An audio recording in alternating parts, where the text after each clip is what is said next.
fact that they just unified. I saw a room that was just totally unified. It was in one way very beautiful, a very beautiful thing to see. A man charged a security checkpoint armed with multiple weapons, and he was taken down by some very brave members of Secret Service, and they acted very quickly and have just released, for purposes of transparency, clarity, I've ordered it to be put out. You probably have it by now, put out on Truth and put out on many of the platforms.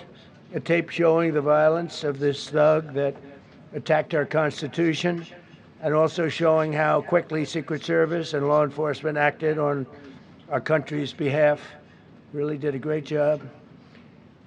One officer was shot, but saved by the fact that he was wearing obviously a very good bulletproof vest. He was shot from very close distance with a very powerful gun, and the vest did the job.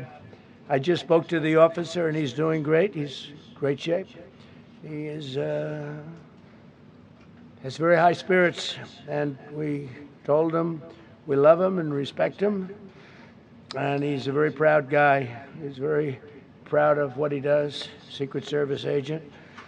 And we looked at all of the conditions that took place tonight, and I will say, you know, it's not a particularly secure building, and I didn't want to say this, but this is why we have to have all of the attributes of what we're planning at the White House. It's actually a larger room, and it's much more secure. It's drone-proof, it's bulletproof glass. We need the ballroom. That's why Secret Service, that's why the military are demanding it.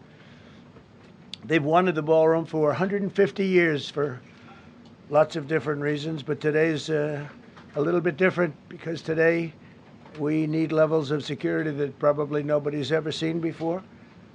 But everyone owes a tremendous debt of gratitude to the courage of law enforcement, the law enforcement, and working with the D.C. police. And we just spoke with the mayor, and when we're finished, the police chief is going to take over and discuss it also from their viewpoint. But they also performed exactly as they were supposed to, and you see the attacker in different positions, but you also see the attacker totally subdued and under control.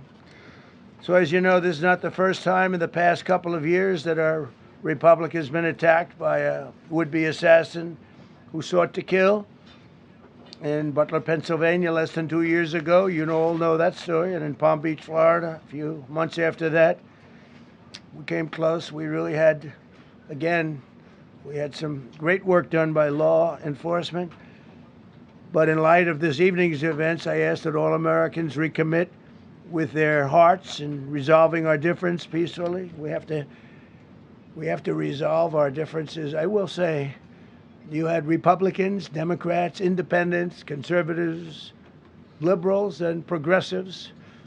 Those words are interchangeable, perhaps, but maybe they're not. But yet everybody in that room, big crowd, record-setting crowd. There was a record-setting group of people, and there was a tremendous amount of love and coming together. I watched, and I was very, very impressed by that.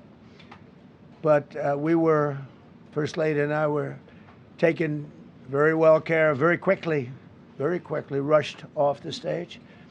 Vice President J.D. Vance, who's here, was likewise beautifully done. He was just saying how quickly everybody acted, law enforcement, Secret Service in particular in this case, but law enforcement. Marco had the same thing.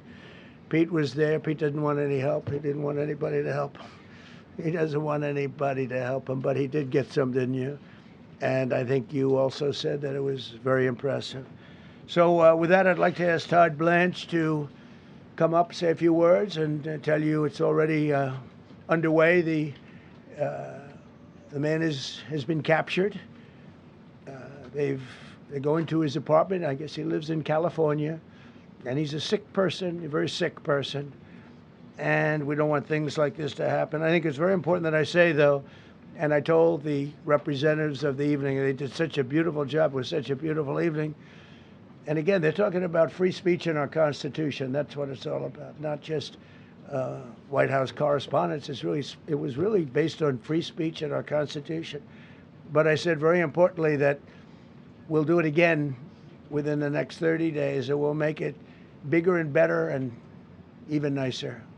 So I just want to thank everybody that was involved. I also want to thank the press, the media. You've been very responsible in your coverage. तो राष्ट्रपति Donald Trump को आप सुन रहे थे। एक बार फिर शुरू करेंगे खबरों का सिलसिला।